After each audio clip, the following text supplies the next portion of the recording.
Grovt vapenbrott, en ny straffskala och obalans mellan brotten. Häng kvar.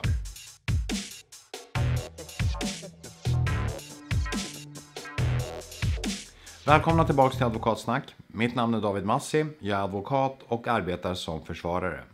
Här på Advokatsnack så snackar jag juridik i allmänhet och straffrätt i synnerhet. Om du är intresserad av det, prenumerera på den här YouTube-kanalen. Idag så tänkte jag prata om grovt vapenbrott.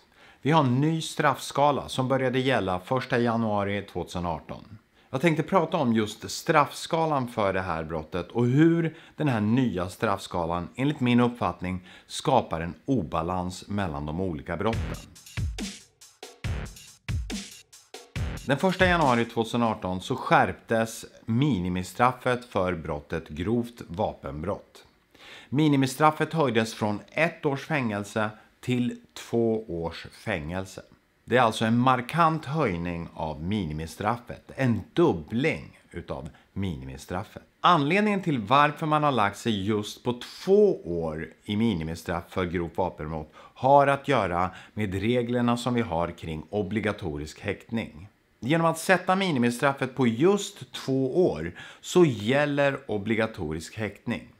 Det här innebär att åklagaren får en viss bevislättnad när det handlar om de särskilda häktningsskälen i samband med en häktningsförhandling. Åklagaren behöver bara visa att det föreligger sannolika skäl för brottet. Till skillnad från brott som har lägre minimistraff än 2 år så presumeras det att det finns en kollisionsfara eller recidivfara. Det här innebär att personer som delges en misstanke om grovt vapenbrott per automatik kommer att begäras häktade av åklagaren. Självklart är grovt vapenbrott ett grovt brott. Det är ett allvarligt brott. Men för att brottet grovt vapenbrott ska vara uppfyllt så krävs det inte att man till exempel har använt sig utav vapnet eller att man har avlossat kulor med det här vapnet. Det räcker med att man då innehar ett skarpladdat vapen till exempel i bilen eller på sig innanför kläderna. Om man till exempel innehar ett vapen i sin bil tillsammans med magasin och ammunition så kommer man högst sannolikt att delges misstanke om grovt vapenbrott. Och det här kan mycket väl gälla även om vapnet finns hemma. Har man till exempel 2 handeldvapen hemma tillsammans med magasin och kulor så är det att bedöma som grovt vapenbrott. Den här lagförändringen om att höja minimistraffet från 1 år till 2 års fängelse kommer att få en enorm effekt. Redan de första veckorna som har passerat från 1 januari så har ett stort antal personer blivit delgivna misstanke om grovt vapenbrott och häktena börjar fyllas. Sannolikt så kommer vi inom en kortare tid att ha väldigt många personer runt om i landet i våra häkten, häktade, frihetsberövade, misstänkta för just brottet grovt vapenbrott. Jag har full förståelse för att lagstiftaren vill få till den här förändringen. Vi har under de senaste åren haft stora problem med skjutningar runt om i landet. Skjutningar som har lett till dödsfall för många personer. Men det är ändå min uppfattning att den kanske inte är särskilt genomtänkt. Vi har nämligen hamnat i en situation där det råder en obalans mellan de olika brotten. Man kan tycka att det är rimligt att allvarligare brott ådöms ett allvarligare straff, ett hårdare straff, jämfört med mindre allvarliga brott som då ska ha ett lägre straff. Och riktigt så är det inte idag.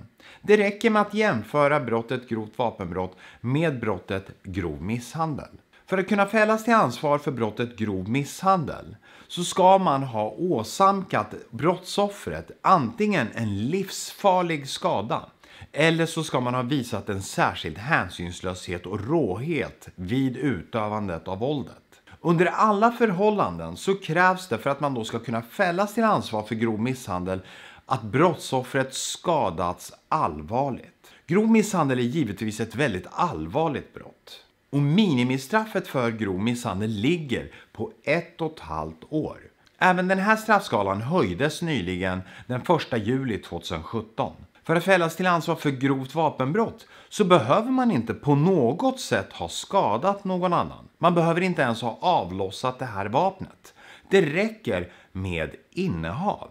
Och för det får man 2 års fängelse som ett minimum. Grovt vapenbrott har alltså passerat grov misshandel i brottets allvar. Det är min uppfattning att vi nu har en situation där straffskalorna för de olika brotten spretar. Vi har inget enhetligt system längre där man då lätt kan se att ju allvarligare brott vi har, desto högre minimistraff finns det.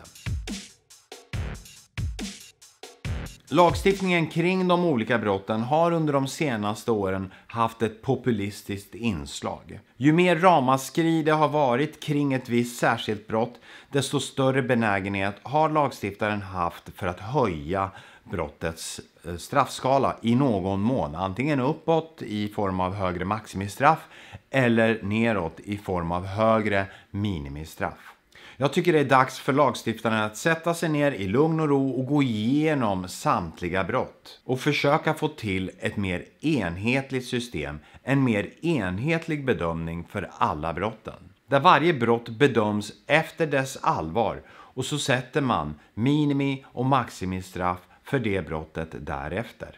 Jag tycker inte det är rimligt att grovt vapenbrott har ett högre minimistraff än till exempel grov misshandel. Jag tycker heller inte det är rimligt att grovt vapenbrott numera har samma minimistraff som det mycket allvarliga brottet våldtäkt. Ja, det här var lite grann om brottet grovt vapenbrott och dess straffskala samt den här obalansen mellan de olika brotten. Jag hoppas att ni tyckte att avsnittet var intressant. Om ni gjorde det, gilla gärna den här videon i så fall och glöm inte att prenumerera på min YouTube-kanal. Tack för idag. Vi ses nästa måndag.